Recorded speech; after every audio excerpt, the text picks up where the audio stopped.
right. How about you two? Mentally math. Let's get mental. All right. I'll give you a minute. Get out ahead of me. Oh yeah. All right. Let's focus. Let's focus.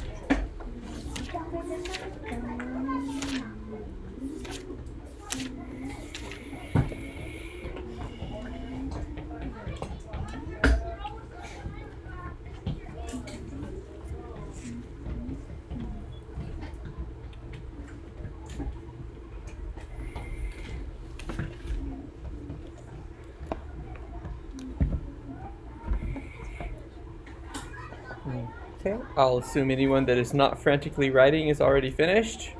Frantically writing.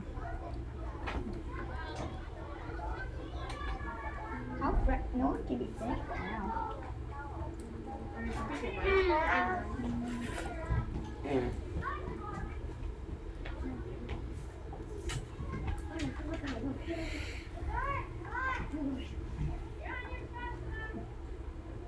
See you soon.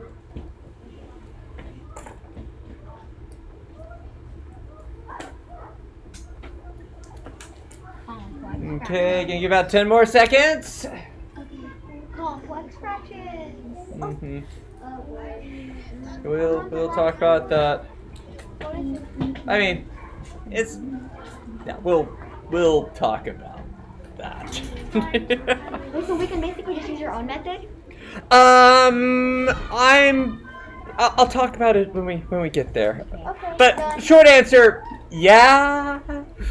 Okay. I guess while people are finishing up, I will mention that how we came to in the for this to kind of think of the most intuitive way of getting to the answers on the examples was kind of came out of a class discussion. They said they would be angry if I did not mention to you that some of the class's ideas are the ones presented here and not necessarily ones I came up with myself. Wait, Oh yeah, they want to slap a copyright on every. Anyway, moving forward. Anyway, so they just want me to mention that not everything in this lesson is my personal idea. Oh yeah, Mr. Petrie. Oh, no, that's really all I want to say about it. Okay, so combining a value of positive 6 with negative 8 will get us a negative 12.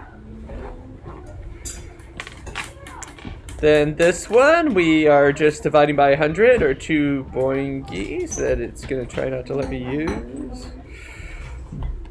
Boingy.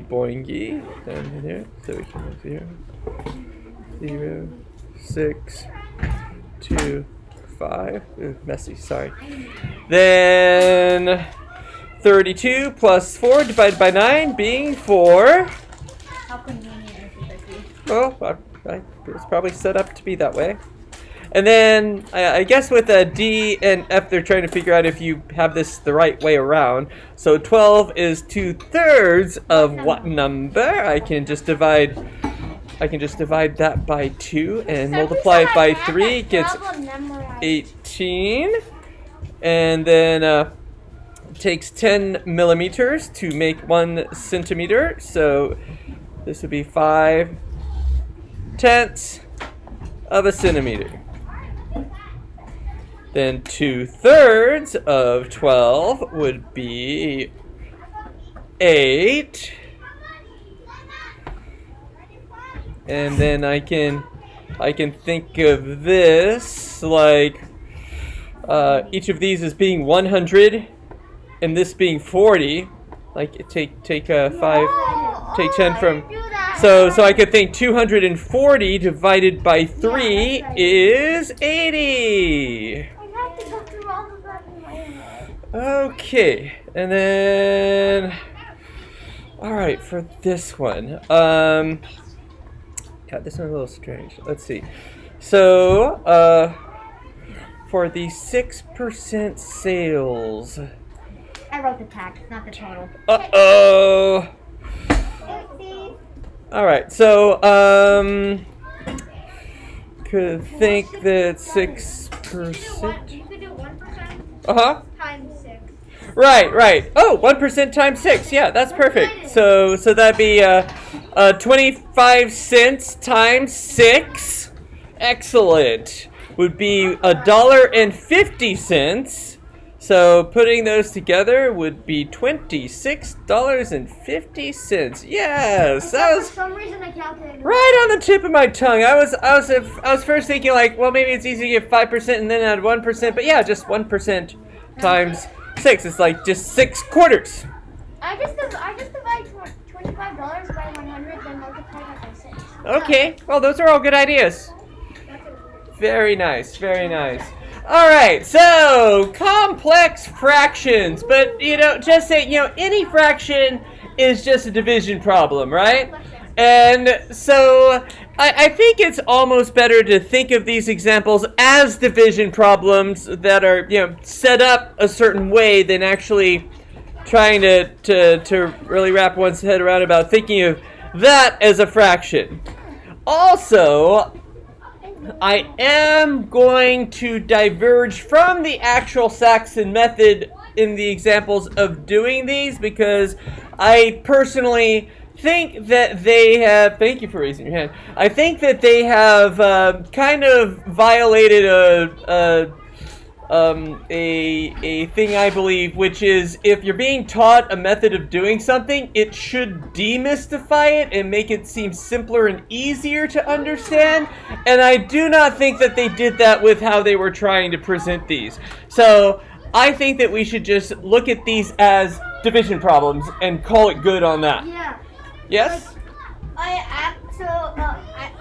parents taught me the way the Saxon way does it, Mm-hmm. and I think it's easier that way Okay. because Well, for anyone that wants to, the way that they are doing it is right there in the book, and you can look at the examples for that. But I personally don't. I don't look at the examples. Huh? I don't look at the examples. We solve the problem. Okay, then you're not talking about what I'm talking about then. Okay, so if we're just thinking of this as a division problem, remember it's your divisor down here, and so we can just rethink of this as 3/5 divided by 2/3. Why can't you just do 3/5 times 3? Well, you could. I'm just saying think of it like this. And then if you've got it nice, well burned into your brain how to do division problems with fractions, then yeah, you could totally skip this step. But since I'm showing this as an example, I should show all my steps. And so, keep, change, flip. So I changed this to a multiplication problem where I am flipping it. That's what I did. Well, yes, that's how to do it. I mean, like I said, if you've totally got how to do this burned into your brain, you could absolutely skip that. But I figure if I'm demonstrating it, I should It's a fun mentally show it. problem. It's very satisfying to solve it in your head. Right, and so then this would get you to 3 times 3 is 9. 5 times. Isn't this what the Saxon method just was? If you look in the book, they added some extra steps that I'm done talking about. Oh, like Yes, and I don't want to talk about it. It makes it more complicated. So please stop talking about it. Thanks. All right. So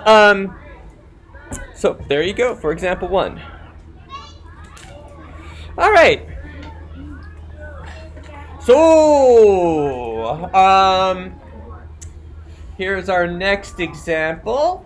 See if you can convert this into a division problem yourself. Yes, you will need to make this into an improper fraction. The top part for this to work. Oh, okay. So I will give you the steps of convert the top to an improper fraction and then do it as a division problem. Okay. And if it seems like your answer seems a little bit funny looking, it's okay. It actually is sort of a funny looking answer. Oh. It looks like it can't possibly be, in its simplest form, but Yeah. it is. Okay, yeah. Okay, that should have given you plenty of time to do 25 times 3 plus 2. So 3 times 25 is 75 plus 2 is 77 thirds. Then, so yeah, I'll say it as a division first, just for clarity.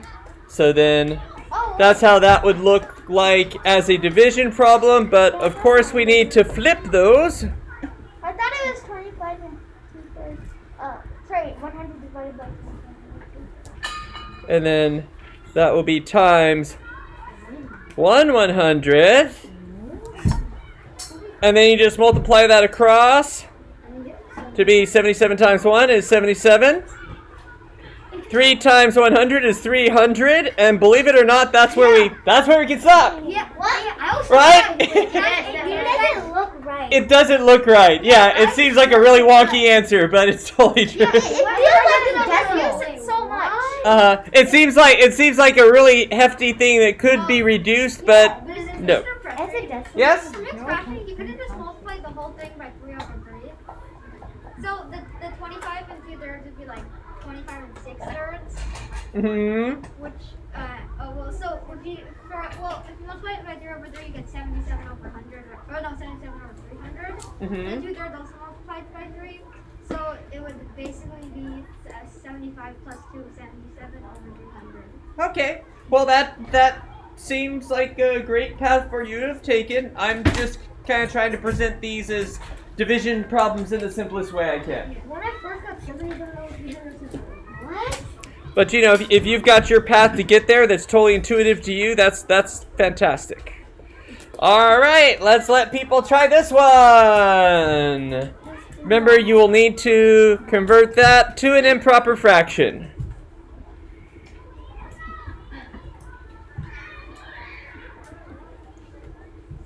So you can set up your division problem.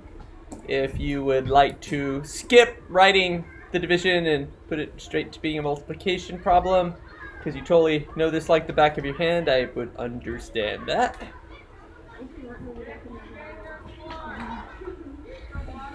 Okay, I'm gonna take a couple deep breaths here.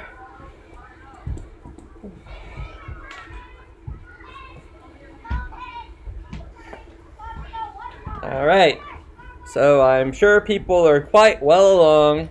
I'll write it as a division first, just for clarity's sake. So I could say 15. I'm going to say over 1, also for clarity's sake. Divided by, and then 7 times 3 is 21. Plus 1 is 22. So divided by 22 thirds.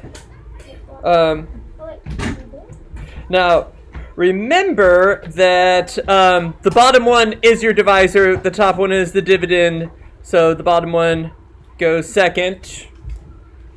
All right, then converting that to a multiplication problem.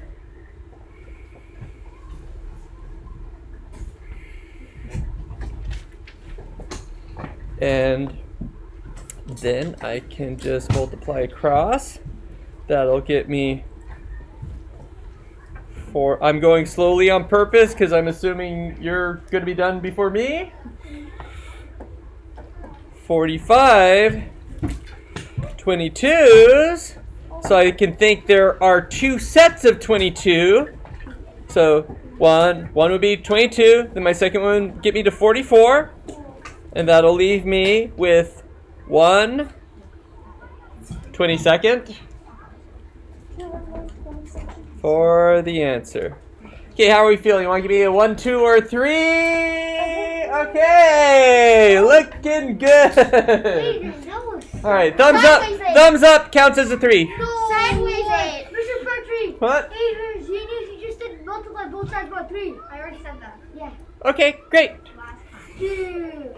No. Oh, okay. All right. Wow. So now, change this to a fraction and simplify. Oh, don't know it. Just think about what that looks like. Okay, I'm going to take one deep breath, see if you can figure out what does that look like as a fraction. It's great, actually. Remembering that if it was 1%, the fraction would be 1 over what? 1. If it was 1%, it would be 1. The fraction would be 1 over 100. Yeah, it's really 1% is 1/100th. I know, right? So what would that be? I'm gonna give you 3, 2, 1. Check it. Well, here. If you're not sure, then here's where you check yourself. So if 1% is basically the equivalent of 1/100th, then this guy would be 83 1/3 over 100. Okay? Making sense? Making sense? Okay. And so now that next thing we're going to do is just set this up horizontally. So first I need to convert this to an improper fraction. Right, and actually works out in kind of an interesting way of basically so 80 times 3 would be 240, right? And then just doing some mental math, and 3 times 3 would be 9, so that gets us to 249 thirds, and add our 1/3 gets us to 250 thirds. Oh, yes, that's Ta-da! Does that make sense? No. Okay, so basically, let's do it like this.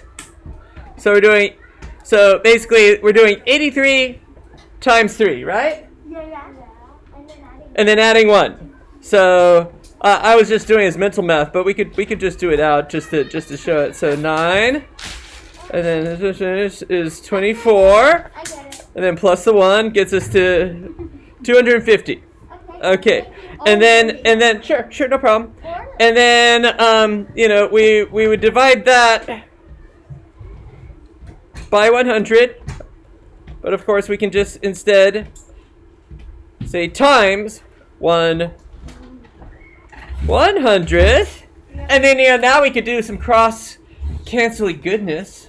First we could say that we can just eliminate the 0 from each one of them, and then we could say that 25 over 7. right, we could say that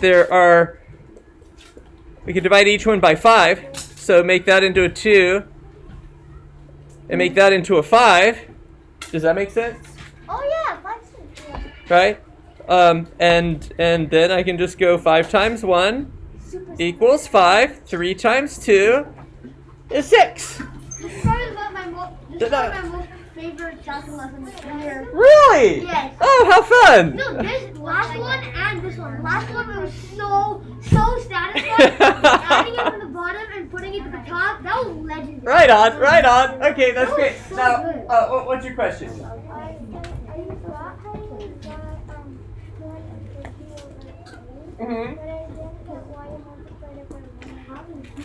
Oh, okay. So here, I'm gonna back up again. So why did I multiply this by 1/100th? Well, I'm dividing it. Remember, we're dividing it by 100, right? So I could set it up like that, right? But basically I need to change flip. So Is it possible to divide? I multiply it by 1/100th, like any other fraction division problem. Does that make sense? Yeah. Okay. Is it possible to divide fractions without doing the change flipping? If you want to come up with your own way to get there, that's fine. But that's sort of the the way it's typically done. And we could just as far as the cross canceling goodness, if it's more clear to just do it across and then simplify it, that's certainly simple enough. So you could get 250 over 300 and then say, okay, well, those cancel, and then I can divide each one of those by 5 to get 5, 6. Ta-da! All right, we good?